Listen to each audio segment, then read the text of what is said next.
charity from you to him. You did not give him money, but you have rendered assistance to him. Allah said, help you one another in al-bir and al-taqwa, virtue, righteousness and piety, but do not help one another in sin and transgression. The Prophet said, Allah helps his slave as long as the slave helps his brother. If you see a weak person or someone in need of something, you should assist him towards it according to the benefit and good in it for him. He said, a nice word like spreading the greetings of salam, making supplication for your brother, praising him without what will soothe his heart without flattery. Each of this is a good word. A good word occurs between the servant and his Lord through remembrance of Allah, doing tasbih and tahleel. It also occurs between the servant and the people. The opposite of good word is evil word. Allah stated, see you not how Allah sets forth a parable, a goodly word, as a goodly tree, whose root is firmly fixed, and its branches reach to the sky very high, giving its fruit at all times by the leave of its Lord. Then he said, and the parable of an evil word is that of an evil tree uprooted from the surface of earth, having no stability. Allah will keep firm those who believe. With the world that stands firm in this world, they will keep on worshipping Allah alone and none else. And in the hereafter, and Allah will cause to go astray those who are zalimun, polytheists and wrongdoers. And Allah does what He wills. Allah also said, to Him ascends all the goodly words, and the righteous deeds exalted.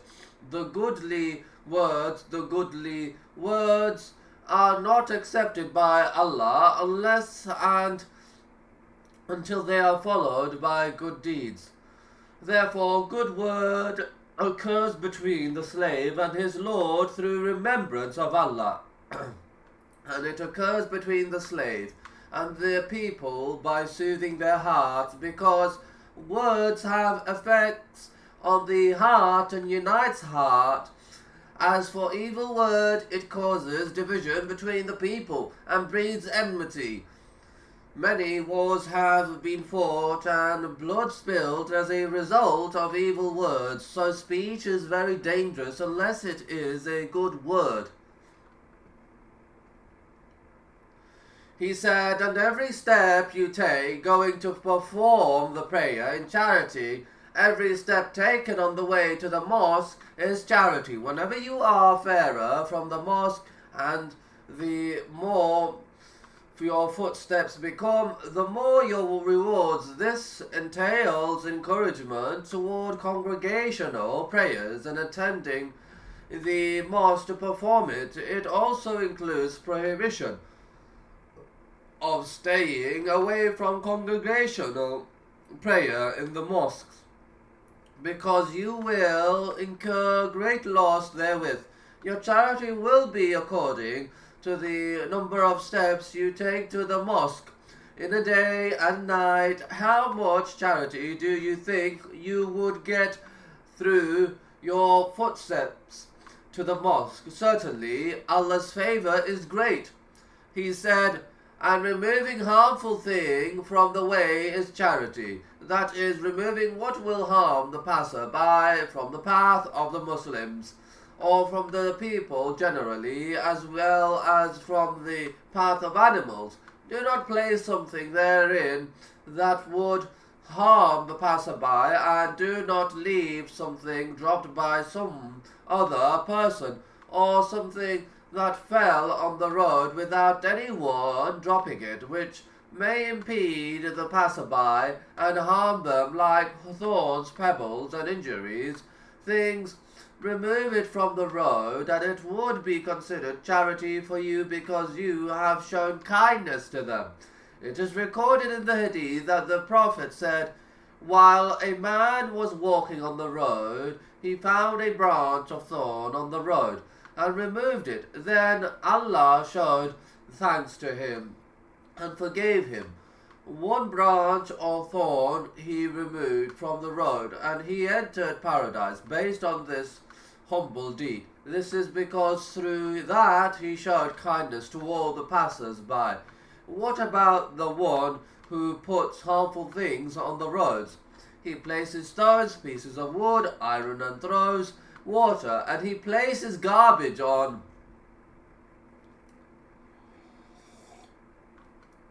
the roads. Such a person is committing a great sin. Each passerby that is harmed with it curses him. This is oppression, and the invocation of the oppressed is acceptable. Therefore, it is necessary that every Muslim should endeavour not to put things on the roads. He should also strive to remove any harmful thing that falls therein, so as to earn a great reward for the act. So these are abundant charities proportionate to these joints that are in you. Charity is due on each of the joints 360 charities. How do you pay it? Allah has provided abundant opportunity for you, so pay attention to yourself. The Prophet said, the 2 units of prayer he observes in the forenoon would suffice for that. 2 units of prayer would suffice for 360 charities. So if a person combines between these qualities and also prays, what will he get of rewards? This is abundant good, but those who pay attention to it are few.